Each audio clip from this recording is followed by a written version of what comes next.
नमस्कार, मैं रचना शर्मा और चढ़ती कला टाइम टीवी देख रहे सभी दर्शकों का स्वागत करती हूं। आप देख रहे हैं हिंदी के समाचारों की शुरुआत से पहले एक नजर आज की मुख्य सुर्खियों पर।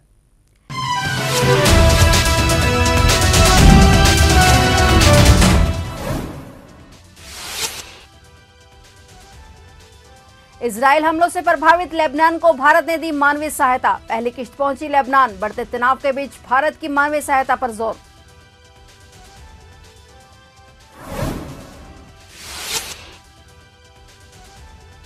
दहशतगर्दों की फिर कायराना हरकत। गांदरबल के 3 दिन बाद सेना के वाहन पर हमला। 93 प्रवासी को बनाया निशाना।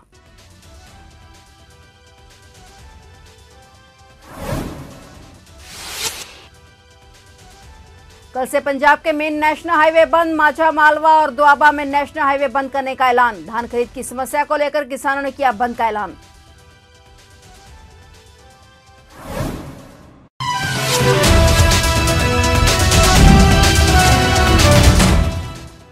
और अब समाचार विस्तार से। भारत में लेबनान के राजदूत रबी नर्श ने पश्चिमी एशिया में बढ़ते तनाव के बीच भारत की मानवीय सहायता पर जोर दिया है। युद्ध पर एक प्रेस कॉन्फ्रेंस को संबोधित करते हुए उन्होंने कहा था कि युद्ध शुरू होने के बाद से लेबनान में मानवीय सहायता की बाढ़ आ गई थी। लेबनान में भारत के राजदूत नूर रहमान शेख ने भारत द्वारा भेजी गई मानवीय सहायता की पहली किस्त लेबनान को सौंप दी है। लेबनान के स्वास्थ्य मंत्री फियाद अबियाद ने दवाओं की खेप प्राप्त की। भारतीय दूतावास ने लेबनान के साथ संबंधों को मजबूत करने के लिए भारत की प्रतिबद्धता व्यक्त की। सोशल मीडिया प्लेटफॉर्म एक्स पर भारतीय दूतावास ने इसकी जानकारी दी। भारत ने दक्षिणी लेबनान में जारी तनाव के बीच मानवीय सहायता भेजी थी। भारत में लेबनान के राजदूत रबी नर्श ने कहा कि लेबनान की सहायता करने में भारत सबसे ऊपर है। भारत हमारा अच्छा दोस्त है। 70 से 80 साल से अधिक वर्ष पहले दोनों देशों की आजादी के बाद से ही हमारे संबंध मजबूत रहे हैं। उन्होंने भारत का समर्थन करते हुए कहा कि हमारे बोलने से पहले ही भारत मानवीय सहायता के लिए आगे आया। भारत ने 30 टन दवाओं की पेशकश की है और भारत हमेशा से ही हमारा समर्थन करता रहा है। हम अंतर्राष्ट्रीय क्षेत्र में अच्छे संबंधों को आदान प्रदान कर रहे हैं।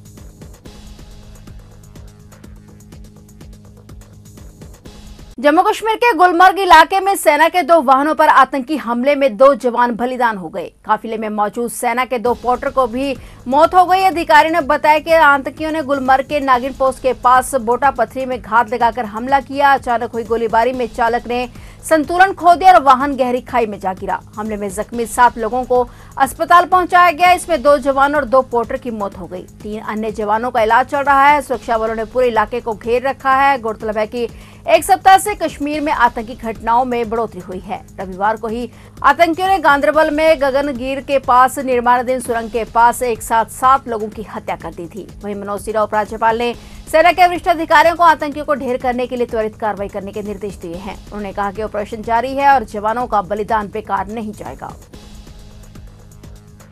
आंध्र प्रदेश के तिरुपति में बम की धमकी दी गई है, जिसके बाद राज्य के पुलिस हरकत पे आ गई। बताया जा रहा है कि होटल में बम रखने की बात कॉल और ईमेल के जरिए दी गई। होटलों में बम होने की खबर मिलने के बाद पुलिस विभाग में हड़कंप मच गया। तिरुपति पुलिस ने फौरन शहर के होटलों में गहन तलाशी अभियान शुरू किया। बम निरोधक दस्ते ने अलग अलग होटलों की तलाशी ली। लीला महल के पास 3 होटलों को बम से उड़ाने की धमकी दी गई। पुलिस धमकी भरे कॉल की डिटेल का पता करने में जुटी हुई है और सार्वजनिक सुरक्षा सुनिश्चित करने के लिए आवश्यक सावधानी बरत रही है। बताया जा रहा है कि जिस ईमेल से धमकी दी गई उसमें कथित तौर पर ड्रग सरगना जाफर सिद्दीक का नाम था, जिसे इस साल फरवरी में गिरफ्तार किया गया था। तिरुपति ईस्ट पुलिस स्टेशन के सर्कल इंस्पेक्टर श्रीनिवासलू ने घटना की पुष्टि की और लोगों को आश्वासन दिया कि धमकियों के लिए जिम्मेदार लोगों की पहचान की जा रही है। गौरतलब है कि पिछले 20 दिनों में करीब 80 से 90 डोमेस्टिक और इंटरनेशनल फ्लाइट को भी बम से उड़ाने की धमकी मिल चुकी है। अगर आप भी पंजाब के नेशनल हाईवे की तरफ आ जा रहे हैं तो सावधान हो जाएं। दरअसल किसान मजदूर मोर्चा और एसकेएम नॉन पॉलिटिकल नेताओं द्वारा कल 26 अक्टूबर को माझा, मालवा और दोआबा में नेशनल हाईवे बंद करने का ऐलान किया गया है। उनका कहना है कि जब तक धान खरीद की समस्या का समाधान नहीं होगा तब तक हाईवे बंद रहेगा। नेताओं का कहना है कि केंद्र सरकार ने समय रहते धान खरीद के पुख्ता प्रबंध नहीं किए, जिसके चलते किसानों को भारी समस्याओं का सामना करना पड़ रहा है। किसान नेता सरवन सिंह पंदेर ने कहा कि पिछले 20 सालों से निरंतर सभी सरकारों ने कभी भी किसानों को मंडी में खरीद के संबंध में परेशान नहीं होने दिया। सरकारें बार बार आश्वासन देती रही लेकिन समय पर खरीद करने में असमर्थ रही। मोर्चा ने सरकार को चेतावनी देते हुए कहा कि यदि आज प्रदेश की सारी मंडियों में सही मायने से खरीद नहीं हुई तो कल 26 अक्टूबर को माझा, मालवा और दोआबा में नेशनल हाईवे को धान खरीद की समस्या का समाधान होने तक बंद कर दिया जाएगा। राष्ट्रीय जांच एजेंसी ने गैंगस्टर लॉरेंस बिश्नोई के भाई अनमोल बिश्नोई पर 10 लाख रुपए का इनाम घोषित किया है। इसके साथ ही जांच एजेंसी ने अनमोल के खिलाफ साल 2022 में दर्ज 2 एनआईए मामलों में भी आरोपी पत्र दायर किया है। बता दें कि एनआईए ने ये कार्रवाई तब की है जब हाल ही में मुंबई पुलिस ने खुलासा किया कि एनसीपी नेता बाबा सिद्दीकी की हत्या करने वाला शूटर अनमोल बिश्नोई के संपर्क में था। गुजरात की साबरमती जेल में बंद लॉरेंस बिश्नोई का छोटा भाई अनमोल बिश्नोई उर्फ भानु अमेरिका में रहता है। वह वहीं से लॉरेंस के इशारे पर अपराध को अंजाम देता है। पंजाब के गायक सिद्धू मूसेवाला की हत्या में भी अनमोल आरोपी है। बीते साल भी उसके खिलाफ चार्जशीट दाखिल की गई थी। मीडिया रिपोर्ट्स के मुताबिक वह फर्जी पासपोर्ट पर भारत से भाग गया था और इनमें यह भी कहा गया कि अनमोल अपने ठिकाने बदलता रहता है। उस पर करीब 20 आपराधिक मामले दर्ज हैं। इतना ही नहीं, वह जोधपुर की जेल में सजा भी काट चुका है। ओडिशा तट पर बृहस्पतिवार देर रात को पहुंचे चक्रवात की जद में कुल 7 राज्य आ गए हैं। इनमें से 3 राज्यों में जनजीवन अस्त व्यस्त हो गया है। बंगाल के शमशेरगंज और फरक्का में आधी तूफान की चपेट में आकर 3 नावें पलट गई और 16 मछुआरे लापता हो गए। भुवनेश्वर और कोलकाता हवाई अड्डों से करीब 300 उड़ानें रद्द कर दी गई। रेलवे ने कुल 552 ट्रेनें रद्द की हैं। बीजू पटनायक एयरपोर्ट पर सुरक्षा बल मुस्तैद है। उड़ानों की सेवा ठप हो गई है। ओडिशा में चक्रवात दाना के असर के कारण बहुत तेज हवाएं चल रही हैं। भारी बारिश से धामरा और भद्रक में तबाही का मंजर देखा जा रहा है। चक्रवाती तूफान दाना के चलते कई जगह पर पेड़ गिर गए और भद्रक जिले में इसके चलते कई सड़कें अवरुद्ध हो गई, जिन्हें प्रशासन द्वारा हटवाया जा रहा है। चक्रवात दाना के कारण ओडिशा के धामरा भद्रक में समुद्र में ऊंची लहरें, तेज हवाएं और बारिश देखी गई है। मुख्यमंत्री मोहन चरण मांझी के अनुसार अब तक लगभग 5,84,000 लोगों को सुरक्षित स्थानों पर पहुंचाया गया है।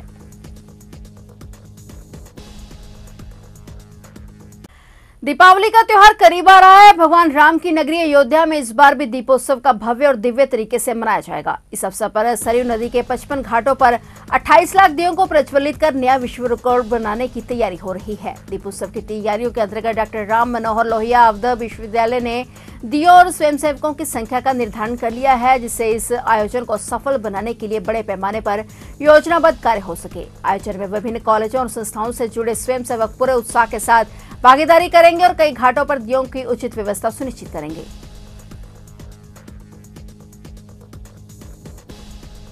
महाराष्ट्र में आगामी विधानसभा चुनाव से पहले रणनीति में एक बड़ा उलटफेर हुआ है। दिवंगत एनसीपी नेता बाबा सिद्दीकी के बेटे और वर्तमान में बांद्रा पूर्व सीट से कांग्रेस विधायक जिशान सिद्दीकी ने अजीत पवार के नेतृत्व वाली एनसीपी अजीत गुट में शामिल होकर नई शुरुआत की है। एनसीपी में शामिल होते ही अजीत पवार ने जिशान को बांद्रा पूर्व सीट से ही चुनाव लड़ने के लिए टिकट भी दे दिया है। जिशान सिद्दीकी अब कांग्रेस छोड़कर एनसीपी के चुनाव चिन्ह घड़ी के साथ मैदान में उतरेंगे। यह निर्णय महाराष्ट्र के राजनीतिक समीकरणों पर असर डाल सकता है, क्योंकि बांद्रा पूर्व क्षेत्र में महाविकास अघाड़ी एमवीए की सहयोगी पार्टी शिवसेना उद्धव ठाकरे गुट ने पहले से ही वरुण देसाई को इस सीट से टिकट दे रखा है और इस स्थिति में महाविकास अघाड़ी के 2 प्रमुख दलों के बीच सीधा मुकाबला होने की संभावना है।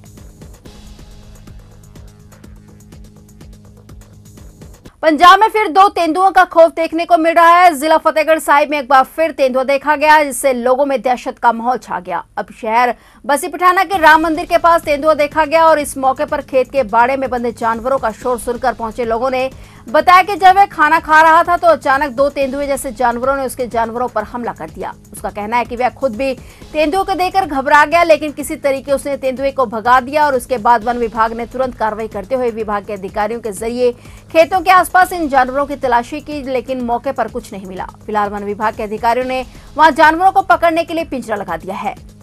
पौना 1 ਦਾ टाइम सी ਤੇ ਉਸ ਤੋਂ ਬਾਅਦ ਮਹਾਰਾਜ ਜੀ ਦੇਖਿਆ ਤਾਂ ਮੇਰੇ ਜਾਨਵਰ ਬਹੁਤ ਬੋਲ ਰਹੇ ਸਨ। ਮੈਂ ਦੇਖਿਆ ਬਾਹਰ ਨਿਕਲ ਕੇ ਤੇ ਤੇਂਦੂਏ ਚੀਤੇ ਵਗੈਰਾ ਜਾਨਵਰਾਂ ਤੇ ਅਟੈਕ ਕਰਿਆ। ਮੈਂ ਉਹਨਾਂ ਨੂੰ ਬਚਾਉਣ ਦੀ ਕੋਸ਼ਿਸ਼ ਤੇ ਮੈਨੂੰ ਕੁਝ ਨਹੀਂ ਸੁਝਿਆ, ਨਾ ਮੈਨੂੰ ਕੁਝ ਲੱਭਿਆ ਨਹੀਂ। ਮੈਂ ਉਹਨੂੰ ਅੱਗ ਬਾਲ ਕੇ ਉਹਨਾਂ ਨੂੰ ਭਜਾਉਣ ਦੀ ਕੋਸ਼ਿਸ਼ ਕਰੀ ਔਰ ਆਪਣੇ ਜਾਨਵਰਾਂ ਨੂੰ ਖੋਲ ਕੇ ਭਜਾ ਦਿੱਤਾ ਗਿਆ ਜੀ। ਤੇ ਕਿੰਨੇ ਜਾਨਵਰ ਸੀ ਜੀ? 2 ਜਾਨਵਰ ਸਨ ਜੀ। ਠੀਕ ਹੈ ਜੀ। ਤੇ ਫਿਰ ਤੁਸੀਂ ਦੱਸ ਰਹੇ ਕੁਝ ਹੋਰ ਬੱਕਰੀ ਦਾ ਕੀ ਸੀ? ਉਹਨਾਂ ਨੇ ਗਾਵਾਂ ਤਾਂ ਮੈਂ ਭਜਾ ਦਿੱਤੀਆਂ ਗਈਆਂ, ਅੱਗੇ ਸੀ ਬੱਕਰੀਆਂ ਖੜੀਆਂ ਸਨ जी मेरियां, उन्होंने बकरियां पे अटैक किया है। तो आप देख रहे थे हिंदी के समाचार और नए समाचारों के साथ फिर से हाजिर होंगे। तब तक के लिए देखते रहिए चढ़ती कला टाइम टीवी।